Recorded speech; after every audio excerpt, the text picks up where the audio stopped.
Hi guys, it's Christina here. Welcome back to my channel. In today's video I wanted to share with you this marker illustration that I did a few days ago, and I wanted to talk to you about my history with markers and something that I've really been thinking about lately.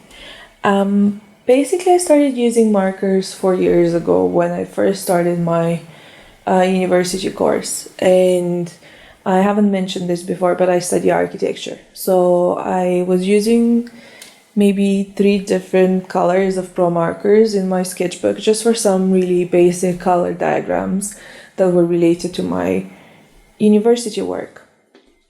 And I ended up really enjoying them, and I started thinking, well, what if I start using the markers in my artwork?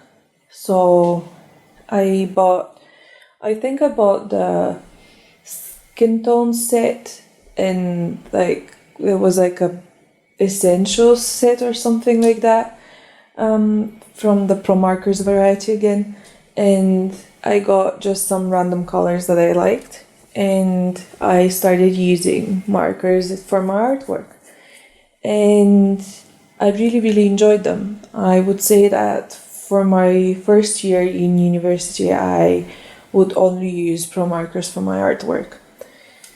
And I was really happy with them. I didn't have that many colors. I don't think I had more than 30 colors. And at one point I started running out of some of my favorite colors that I was using all the time.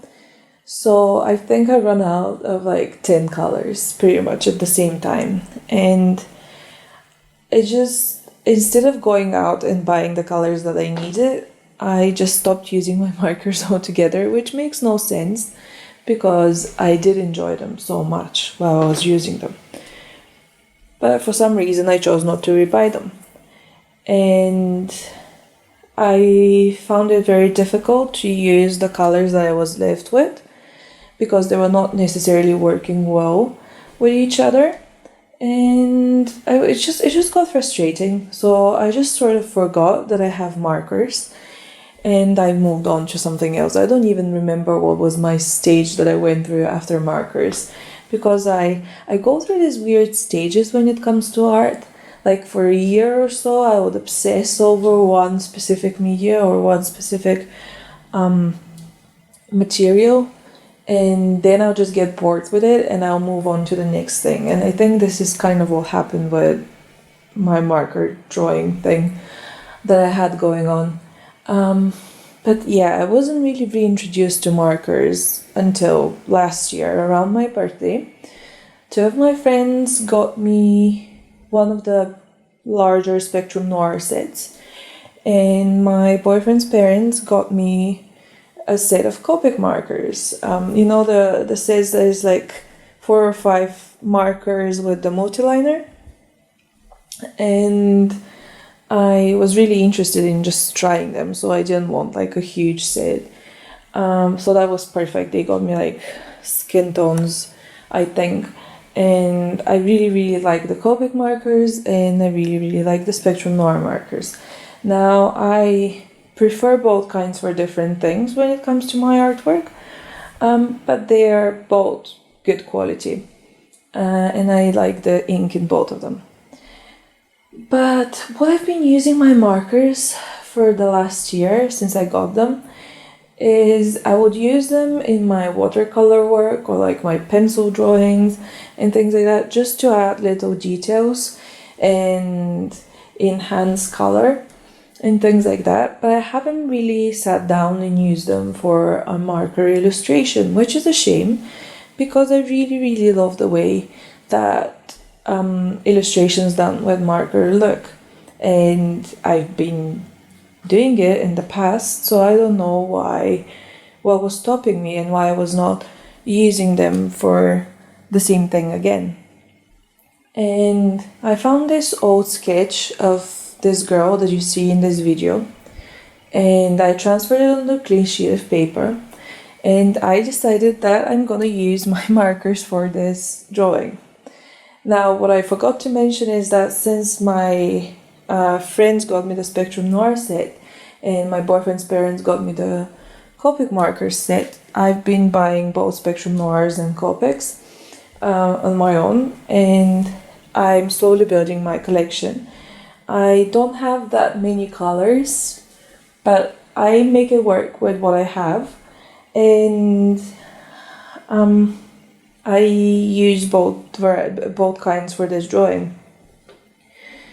And to be absolutely honest with you, I was kind of scared when I started this drawing. I was not sure if I can make it. I think I was putting too much pressure on myself. I just had to relax and say to myself, look, don't pressure yourself, calm down, don't have expectations for this to be some sort of masterpiece in the end, just have fun with it. And sometimes I forget how to have fun with my supplies, which is a shame. And sometimes I put too much pressure on myself to create something that's gonna be perfect. And it's never perfect. So I just end up unhappy with what I'm doing. And I feel like this is something that a lot of people have problems with. And it's something that we all should work on together.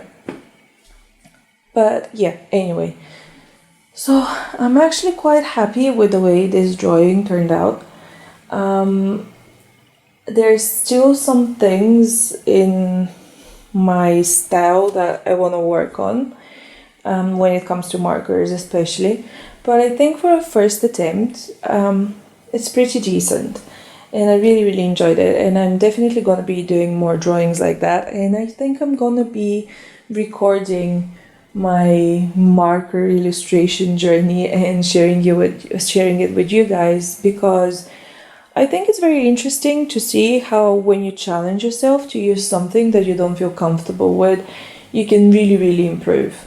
You won't be able to improve unless you start using the supplies that scare you.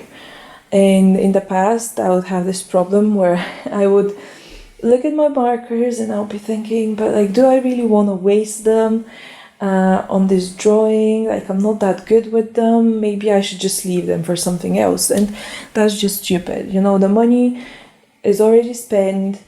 I've already invested in buying them. So it's really a shame to use them just now and then when I'm doing like watercolor work and I need to enhance a color. So I'm definitely going to be using them more in the future. Some other things that I used in this video is my white Jelly Roll pen. I use my Copic multiliner for the line work. And I used a tiny bit of my Prismacolor pencils just to add a little bit more color to certain areas. Actually, I started using them, and then I decided that I don't really need them. So I literally just used them on like her cheek, I think, and that was all. But yes, this is pretty much all that I have to say for this drawing. I really, really hope you guys like it, and I really hope you guys can share with me maybe some materials that scare you and you have problems with and you want to challenge yourself to use in the future. But yeah, that's the final drawing done, and I really, really hope you like it, and I'll see you in the next video. Bye.